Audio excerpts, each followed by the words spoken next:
বাড়িতেই বানিয়ে ফেলা যেতে পারে হুবহু দাদা বৌদি বিরিয়ানি স্টাইলের বিরিয়ানি। আর এত টেস্টি খেতে হয় যে আপনার বাইরের রেস্টুরেন্টের বিরিয়ানি খেতে আর ইচ্ছেই করবে না। তাহলে চলুন আমার সঙ্গে বিরিয়ানিটা বানিয়ে ফেলা যাক। হুবহু আমার রেসিপিটা ফলো করলে কিন্তু টেস্টের ক্ষেত্রে কোনো রকম চেঞ্জেস আসবে না। টমেটো, আদা, রসুন, পেঁয়াজ কুচি করে নিয়েছি, আলুটা সাইজ মতো কেটে নিয়েছি। এই যে এবার কড়াইতে সর্ষের তেল পরিমাণ মতো দিয়ে পেঁয়াজটাকে ভালো করে ভেজে নিয়েছি। আর এদিকে মাংসটা ম্যারিনেট করার জন্য দই দিয়ে দিয়েছি। দেখুন, তাড়াহুড়ো করে কাজ করলে যা হয়, পুরো দইটা সাইডে চলে গেল। এক হাতে ক্যামেরা নিয়ে কাজ করছি, সেই ক্ষেত্রে একটু ভুল ত্রুটি ক্ষমা করে দেবেন। এবারে ভেজে রাখা পেঁয়াজের মধ্যে পরিমাণ মতো নুন আর কাশ্মীরি রেড চিলি পাউডার দিয়ে দিয়েছি। এতে কালারটা খুব সুন্দর আসবে। 1 মগ জল দিয়ে দিয়েছি আর আলুটা দিয়ে দিয়েছি। এই রসে আলুটা সেদ্ধ হবে।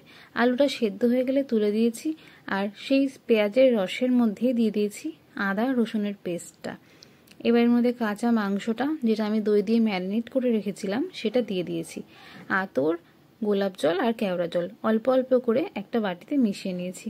আর এই যে 50% to 60% সেদ্ধ করে আলুটাকে আমি তুলে রেখেছি। মাংসে 2 ফোঁটা আতর দিয়ে নিয়েছি আর বাটিতে 1 চামচ করে কেওড়া জল আর গোলাপ জল মিশিয়ে নিয়েছি। ওটা দিয়ে দিলাম হাঁড়ির মধ্যে। আচ্ছা, আপনারা কি কেউ এভাবে বিরিয়ানি বানিয়েছেন? বানালে কিন্তু এক্সপিরিয়েন্সটা আমার সাথে নিশ্চয়ই শেয়ার করবেন। 1 চামচ বিরিয়ানি মশলা মাংসের ওপরে দিয়ে 10 মিনিট থেকে 15 মিনিট মিডিয়াম ফ্লেমে রান্না করে নিয়েছি। আর এদিকে ভাতের জন্য চাল ভিজিয়ে রেখেছি 2 ঘন্টা আগে। জলে গোটা গরম মশলা, নুন আর 1 চামচ তেল দিয়ে জলটাকে একটু ফুটতে দেব।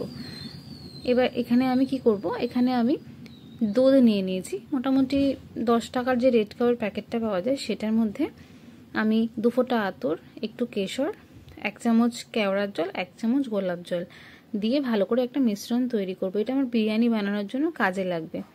আর ওদিকে আমি চালটা দিয়ে দেবো হাঁড়িতে, যেটা আমার বিরিয়ানি বানানোর জন্য লাগবে। ভাতটা কিন্তু 50% to 60% কুক করব। ওভার কুক করলে নরম বেশি হয়ে যেতে পারে, আবার কাঁচা যেন না থেকে যায় সেটাও খেয়াল রাখতে হবে। আচ্ছা, আমার এই রেসিপিটা আপনারা যদি হুবহু ফলো করে দেখেন, তাহলে টেস্ট কেমন আসলো রেসিপিতে আপনাদের বিরিয়ানিটা বানানোর পরে অবশ্যই আমার সাথে এক্সপিরিয়েন্সটা শেয়ার করবেন। আর আমার ভিডিওগুলো ভালো লাগলে একটু ভালোবাসা দেবেন, তাহলে আমি বুঝতে পারবো আপনারা আমার রেসিপিগুলো কতটা ভালোবাসছেন। একটা লাইক, কমেন্ট আর শেয়ার করে দেবেন। এবারে হাঁড়ি সাজানোর পালা। হাঁড়িতে যে মাংসটা ছিল, ঝোলটা আমি বাদ দিইনি। ওই ঝোল আর মাংসের মধ্যেই যে আলু সেদ্ধটা আমি তুলে রেখেছিলাম সেটা দিয়ে দিয়েছি। এবারে 1 চামচ ঘি দিয়ে দিয়েছি। ঘি আরও বেশি দেওয়া যেতে পারে, আমি একটু হালকা লাইট করেই করেছিলাম। এবারে আমি দিয়ে দেবো আলু বোখারো। আলু বোখারো কিন্তু অবশ্যই দিতে হবে এক্সাক্ট এসেন্সটা আনার জন্য। আর এর মধ্যে আমি দিয়ে দিয়েছি যে আমি মিশ্রণটা তৈরি করে রেখেছিলাম, আতর, দুধ, গোলাপ জল আর কেওড়া জল, সেটা দিয়ে তার মধ্যে আমি পুরো ভাতটাই দিয়ে দেবো, যেটা আমি ঝুড়িতে জল ঝরানোর জন্য অলরেডি রেখে দিয়েছিলাম। 3 থেকে 4 চামচ ঘি আমি ভাতের ওপর আর একটু দিয়ে দিচ্ছি। গলিয়ে দেওয়া গেলে আরও ভালো হয়, আমি গলিয়ে দেইনি, আমি রটাই দিয়ে দিয়েছিলাম। আপনারা যদি একটু লাইট বিরিয়ানি পছন্দ করেন, সেই ক্ষেত্রে হালকা দিলেও হয় ঘিটা। আমি যেরকম হালকা ইউজ করেছি, আপনারা চাইলে টেস্টের তারতম্যের জন্য আরও বেশি ঘি ইউজ করতে পারেন।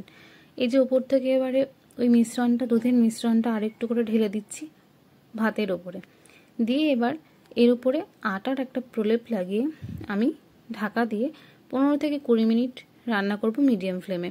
তলায় একটা চাটু দিয়ে নিয়েছি, চাটুটাকে আমি মোটামুটি 5 মিনিট গরম করে নিয়েছিলাম। এই দেখুন, ঝরঝরে দাদা বৌদি স্টাইলের বিরিয়ানি রেডি। অবশ্যই কিন্তু বানিয়ে খাবেন, বিশ্বাস করবেন না, খেতে এত টেস্ট হয়, তার সঙ্গে ফ্লেভারটাও একদম ওরকমই লাগে। আর আমি স্কিপ করে গেছিলাম, খোয়া ক্ষীর বিরিয়ানিটা যখন সাজাবেন তখন অবশ্যই দেবেন। আমার কাছে ছিল না সেদিন, ওই জন্য আমি দিতে পারিনি। এবারে সার্ভ করার দেখুন তো কেমন লাগছে দেখতে, দেখেই লোভ আসছে তাই না? খেতেও কিন্তু দারুণ টেস্ট ছিল।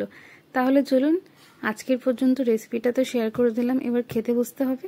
আপনারাও কিন্তু বানিয়ে অবশ্যই খাবেন আর আমাকে কিন্তু জানাতে ভুলবেন না। ইউটিউব থেকে দেখলে সাবস্ক্রাইব করবেন আর ফেসবুক থেকে দেখলে একটু ফলো করে আমাকে সাপোর্ট করবেন। তাহলে দেখা হচ্ছে নেক্সট কোনো ভিডিওতে। ভালো থাকবেন।